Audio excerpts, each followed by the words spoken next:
Le 10 juillet 2016, deux hommes sont entrés dans une banque à Taipei. Ils portent des masques médicaux et des chapeaux de pêche. L'un d'eux garde l'entrée tandis que l'autre se tient devant le distributeur automatique de billets. Cependant, il ne fait rien. Il ne retire pas d'argent avec une carte et n'essaie pas de faire exploser le distributeur. Il attend et il se passe alors quelque chose d'étrange. La machine commence à cracher des billets l'un après l'autre. Il n'a plus qu'à ramasser l'argent. Lorsqu'un étranger s'approche, ils abandonnent immédiatement et s'enfuient. L'étranger trouve l'argent qui traîne. Bien qu'il n'en ait pas l'air, il vient d'être témoin d'un vol important. Pendant que ces deux hommes collectaient l'argent, 20 autres faisaient de même dans d'autres succursales. Ce n'est qu'une pièce du puzzle d'une opération de plus grande envergure, une attaque sophistiquée qui a duré 2 ans et ébranlé le système financier mondial. Plus de 100 banques dans plus de 30 pays ont été impliquées et les fonds volés s'élèvent à environ 1 milliard, ce qui en fait l'un des plus grands cases bancaires de l'histoire, orchestré par des pirates informatiques connus sous le nom de groupe Carbonac. Ils sont dirigés par un cerveau insaisissable, mais cette nuit-là, à Taipei, lui et son équipe ont commis une erreur cruciale et coûteuse. Carbonac a changé la donne. Je pense que les attaquants avaient le mot de passe de l'administrateur, et à ce moment-là, nous savions qu'ils surveillaient ce que nous faisions. Il est très difficile d'arrêter un morceau de code. Nous sommes le 8 avril, un mardi comme les autres. Il travaille dans une banque ukrainienne. C'est un employé respecté, mais il a la mauvaise habitude de ne pas installer les mises à jour de Windows. Alors qu'il sirote son café en pensant à la réceptionniste qu'il aime bien, il reçoit un courriel de son collègue Sergei. Il semble important. Maxime clique dessus, le lit, le ferme et poursuit sa journée de travail comme si de rien n'était. Quelques mois plus tard, Maxime est en réunion. Son patron semble contrarié. Certains distributeurs automatiques de billets de sa banque ont commencé à cracher des billets à des heures apparemment aléatoires de la journée. Il semble que ceux qui ont eu la chance d'être là au bon moment ont pu s'emparer de l'argent. La banque pourrait être victime d'une cyberattaque.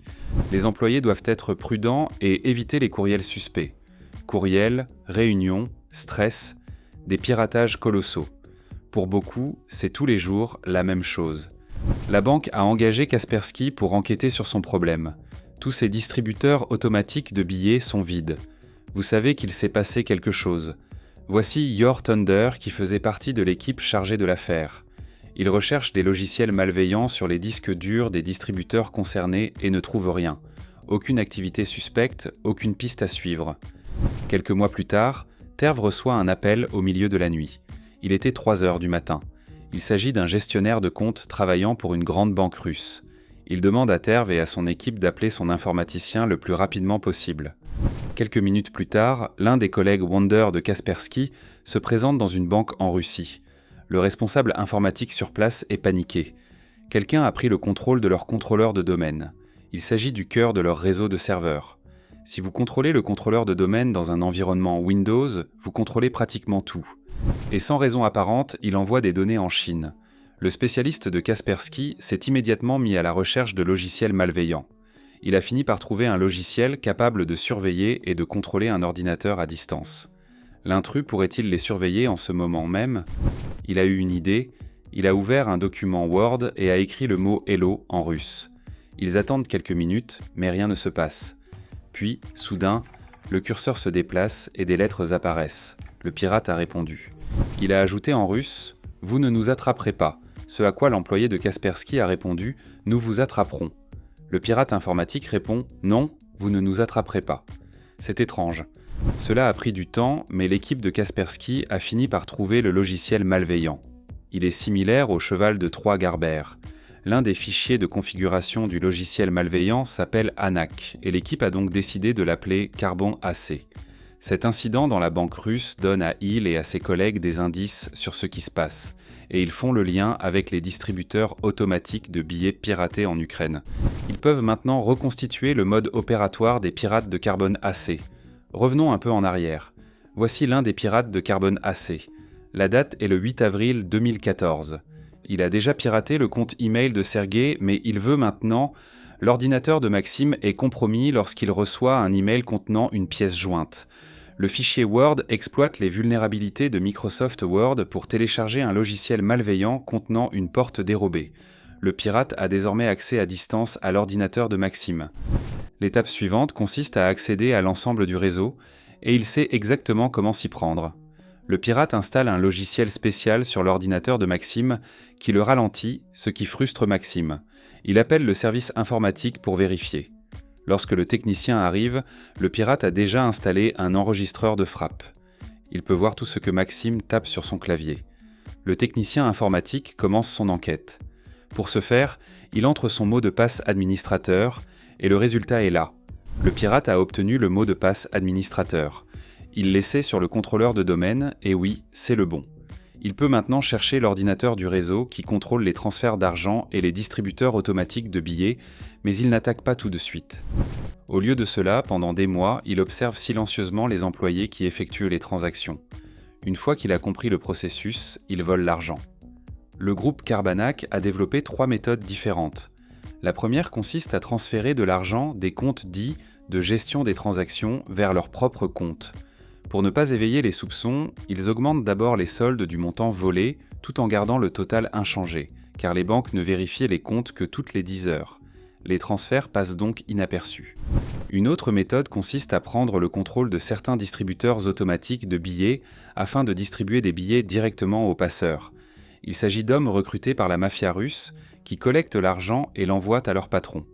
En échange, ils reçoivent une petite commission. La troisième méthode est la plus sophistiquée. Les pirates ouvrent plusieurs comptes bancaires au nom de leurs complices, y compris des cartes de débit. Ils s'assurent ensuite que tous ces comptes contiennent le même petit montant, par exemple 3,33 $. Ils mettent ensuite à jour la base de données de la banque et échangent les 3,33 $ contre 1 million de dollars. Du jour au lendemain, tous les transporteurs de fonds se retrouvent avec 1 million de dollars sur leur compte en banque. Il leur suffit d'utiliser leur carte de débit pour retirer l'argent. La mise à jour de la base de données a eu pour effet secondaire de rendre millionnaires certains clients fauchés de la banque. Plus l'équipe de Kaspersky comprend les méthodes du groupe Carbanac, plus elle se rend compte de la complexité de cette opération. Kaspersky collabore avec Europol, les principales banques européennes et divers organismes nationaux chargés de l'application de la loi pour retrouver les pirates. Ils ont réussi à désactiver certains de leurs serveurs, mais les pirates ont ensuite commencé à utiliser d'autres outils et ont continué à opérer dans l'ombre. Début 2015, Carbanac avait volé au moins 100 institutions financières dans près de 30 pays. La plupart des victimes se trouvent en Russie, mais il y en a aussi aux États-Unis, en Chine et en Europe. En 2 ans, ils ont volé environ 1 milliard de dollars. Ils semblent invincibles jusqu'à ce que quelqu'un commette une erreur. La première banque a signalé que plus de 70 millions de dollars avaient été retirés illégalement. Des retraits ont été effectués à Taipei et Taichung à partir de 34 distributeurs automatiques de billets et de 20 succursales en juillet 2016. Carbanac a attaqué la First Bank à Taipei, mais la police taïwanaise a réagi très rapidement. Au moins 500 policiers ont visionné les images de vidéosurveillance des distributeurs automatiques de billets et des hôtels où séjournaient tous les suspects. Il y avait 22 courriers, la plupart russes, d'autres provenant de pays d'Europe de l'Est. 19 d'entre eux ont réussi à fuir Taïwan, mais 3 sont restés dans le pays avec l'argent. Leurs visages sont apparus dans tous les médias. Pour s'échapper, ils ont dû se débarrasser de l'argent d'une manière ou d'une autre. L'un d'eux a caché 2 sacs de sport contenant une partie de l'argent dans le parc d'Onggu. Il s'est ensuite réfugié dans le comté de Yongkang où il s'est caché, mais il a été arrêté et a conduit la police au sac de sport. Au lieu de 2, il n'en restait qu'un. Un homme âgé a trouvé l'un des sacs et l'a ramené chez lui, pensant probablement qu'il s'agissait d'un cadeau de Dieu. La police a saisi le second sac et a recherché les autres contrebandiers. Un certain Bobby a caché le reste de l'argent dans 2 valises qu'il a entreposées dans 2 casiers de la gare centrale de Taipei. Peu après, 2 autres hommes originaires d'Europe de l'Est sont arrivés à Taïwan et ont récupéré les valises à la gare centrale. Ils se sont rendus dans un hôtel pour prendre un brunch. Alors qu'ils s'asseyaient, ils ont été interrompus par la police. « Posez vos couteaux et vos fourchettes. Restez calmes. Ne bougez pas. » Ils ont demandé aux hommes de les conduire à leur chambre d'hôtel. Dans leur chambre, les policiers ont trouvé des billets d'une valeur totale d'environ 1 500 000 €. La police taïwanaise a réussi à récupérer 90% de l'argent volé. Les 3 contrebandiers ont été condamnés à un peu plus de 4 ans de prison. Les hommes n'étaient que des soldats de plomb, mais la police taïwanaise a trouvé sur le téléphone de l'un d'entre eux des photos de liasses de billets libellés en différentes devises.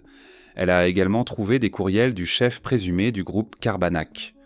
Europol, le FBI, des entreprises de cybersécurité et plusieurs autorités de différents pays ont travaillé sans relâche pour trouver le cerveau de Karbanac. Ils étaient loin de se douter qu'il se cachait à l'autre bout du monde, menant une vie de luxe.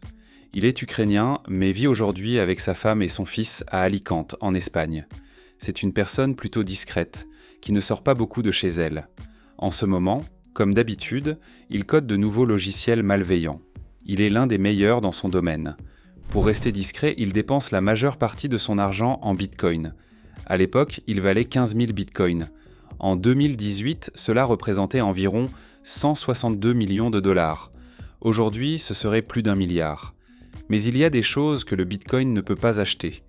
Peu de vendeurs de voitures ou de maisons acceptent les paiements en monnaie numérique, il faut donc utiliser de l'argent réel pour acheter ces biens, ce qui laisse des traces. C'est ce qui a alerté la police. Ils ont commencé à suivre la piste de l'argent et ont fini par découvrir qui il était. Son ordinateur portable était toujours allumé et déverrouillé. L'équipe médico-légale a immédiatement commencé à recueillir des preuves. Les autorités ont saisi 2 BMW et des bijoux d'une valeur d'1 demi-million de dollars, sans parler de ses bitcoins. Mais la grande majorité du milliard de dollars volés reste introuvable à ce jour. Deniska est peut-être le cerveau de l'opération Karbanac, mais il n'a certainement pas agi seul. Nous pensons que c'est une grande équipe composée d'au moins 10 à 30 personnes au total qui a pu mener à bien ce projet. Le même morceau de code est utilisé par différents groupes et il est très difficile pour un chercheur en sécurité de savoir quel groupe utilise quel code, parce qu'ils sont tellement similaires. Il est très difficile d'arrêter un morceau de code. Fin 2018, 3 Ukrainiens soupçonnés d'être impliqués ont été arrêtés. Les experts de Karbanac, Joker Stash, Carbon et Cobalt Spider soupçonnent que ces cybercriminels russes ont carte blanche du gouvernement russe pour faire des ravages dans le monde occidental. La Maxims Bank a perdu des millions. Comme nous le savons maintenant, cela aurait pu être facilement évité. Le groupe Karbanac a exploité une vulnérabilité dans Microsoft Word qui avait déjà été corrigée 3 ans auparavant, mais Maxim était trop distrait pour installer ces mises à jour de Windows. Veillez donc à maintenir vos systèmes à jour, cela pourrait permettre à votre employeur d'économiser des millions.